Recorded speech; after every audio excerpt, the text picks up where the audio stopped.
જોઈ રહ્યા છો ન્યૂઝ 18 ગુજરાતી આપણું ગુજરાત સાથે હું છું સિદ્ધાર્થ ધોળકિયા। મહત્વના સમાચારથી શરૂઆત। આગાહી વચ્ચે સૌરાષ્ટ્રમાં વરસ્યું છે માવઠું। 2 થી વધુ જિલ્લાઓમાં કમોસમી વરસાદ થયો હોવાની જાણકારી મળી રહી છે। અમરેલીમાં 10 થી વધુ ગામોમાં વરસાદ થયો છે। જામનગર જિલ્લામાં પણ કમોસમી વરસાદ ગાજવીજ અને કરા સાથે થયો છે વરસાદ।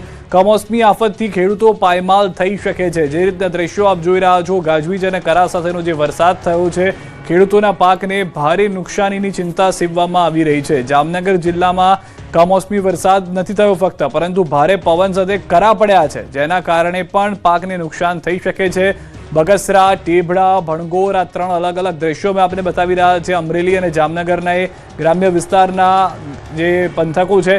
સૌથી વધારે મહત્વની વાત છે કે બપોર સુધી વાતાવરણમાં પલટો આવવાની શરૂઆત થઈ। સાંજ થતા વાદળછાયું વાતાવરણ અને રાત થતા તો કરા સાથે ધોધમાર વરસાદ જે છે તે શરૂ થઈ ગયો હતો અને સામાન્ય વરસાદ હોય તેવો વરસાદ પણ નથી, જાણે ભર ચોમાસામાં વરસાદ વરસતો હોય, ચોમાસું આવી ગયું હોય અને તે રીતનો વરસાદ જે છે તે જોવા મળી રહ્યો છે। હજી આગાહી વચ્ચે અમરેલીમાં પણ માવઠું થયું હોવાની જાણકારી મળી રહી છે।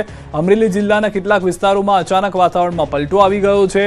વડિયા, બગસરાના વિસ્તારોમાં પણ વરસાદી માવઠું થયું છે। કમોસમી વરસાદથી ખેડૂતોની ચિંતામાં અહીંયા પણ વધારો જોવા મળી રહ્યો છે। વડિયા અને બગસરા પંથકમાં કમોસમી વરસાદી ઝાપટા પડ્યા। મોરવડા, બાંટવા અને દેવળી સહિતના ગામોમાં મેઘમહેર પણ થઈ છે, પરંતુ આ મહેર નહીં કહેર હોય તે રીતના વરસાદ થઈ રહ્યો છે। બગસરા શહેરમાં ગાજવીજ અને કરા સાથે વરસાદ ખાબક્યો। શાપર અને સુડાવડ સહિતના ગ્રામ્ય વિસ્તારોમાં પણ વરસાદ ખાબક્યો હોવાની જાણકારી છે। હવામાન વિભાગની આગાહી મુજબ માવઠાથી ખેડૂતોમાં ભારે ચિંતા પણ છે। કમોસમી વરસાદને કારણે તૈયાર પાકને નુકસાનીની ભીતિ સેવવામાં આવી રહી છે। વધુ માહિતી ન્યૂઝ 18 સંવાદદાતા રાજન પાસેથી મેળવીશું। રાજન, હાલમાં કમોસમી વરસાદને લઈને શું પરિસ્થિતિ છે સમગ્ર અમરેલી પંથકમાં? સિદ્ધાર્થ, અમરેલી જિલ્લાના 2 મુખ્ય તાલુકા, જેમાં ખાસ કરીને કુકાવ, વડિયા અને બગસરા તાલુકામાં આજે બપોર બાદ કમોસમી વરસાદના ઝાપટા પડ્યા છે। વડિયા પંથકમાં વરસાદી ઝાપટા પડ્યા છે, જ્યારે સૌથી વધુ બગસરા અને આસપાસના ગ્રામ્ય વિસ્તારોમાં, જેમાં શાપર અને સુડાવડ સહિતના ગામોમાં કરા સાથે વરસાદ પડ્યો છે, જેના કારણે ખેડૂતોમાં ચિંતાનો માહોલ છે।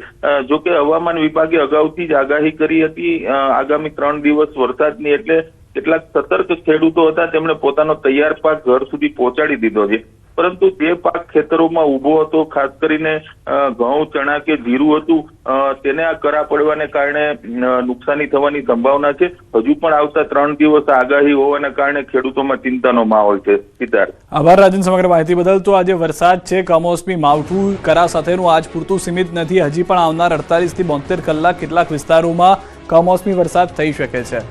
અમરેલીની સાથે સાથે જામનગરથી પણ સમાચાર। જામનગરના લાલપુર પંથકના વાતાવરણમાં પલટો, આ દ્રશ્યો આપ જોઈ રહ્યા છો। ગ્રામ્ય વિસ્તારોમાં પણ કરા સાથે વરસાદી ઝાપટા પડ્યા છે। ગાજવીજ સાથે કમોસમી વરસાદ ખાબક્યો હોય તેવા દ્રશ્યો જોવા મળી રહ્યા છે। આપિયા, બબરજાર, ગોવાણા અને ટેબડા ગામમાં કરા સાથે વરસાદ થતા હોવાના દ્રશ્યો જોવા મળ્યા છે।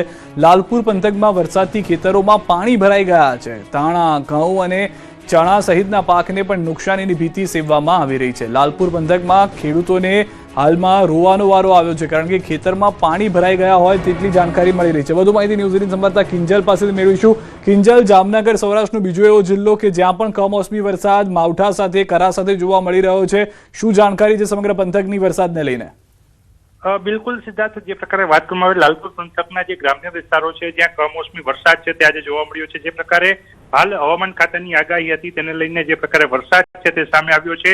ગુજરાતમાં બીજો જિલ્લો એવો છે કે જામનગર જિલ્લો ને ત્યાંનું લાલપુર, કે જ્યાં વરસાદી સિઝનમાં પણ સૌથી વધુ વરસાદ નોંધાતો હોય છે, ત્યાં હાલ કમોસમી વરસાદ છે તે ઉનાળાના શરૂઆતમાં જ પડ્યો છે। જે પ્રકારે અપિયા, બબરજર, ટેબડા, ગોવાણા સહિતના જે ગ્રામ્ય વિસ્તારો છે જ્યાં ભારે વરસાદ જોવા મળ્યો છે, ગાજવીજ સાથે વરસાદ જોવા મળ્યો છે। એમાંય અપિયા ગામ છે કે જ્યાં કરા પણ પડ્યા છે।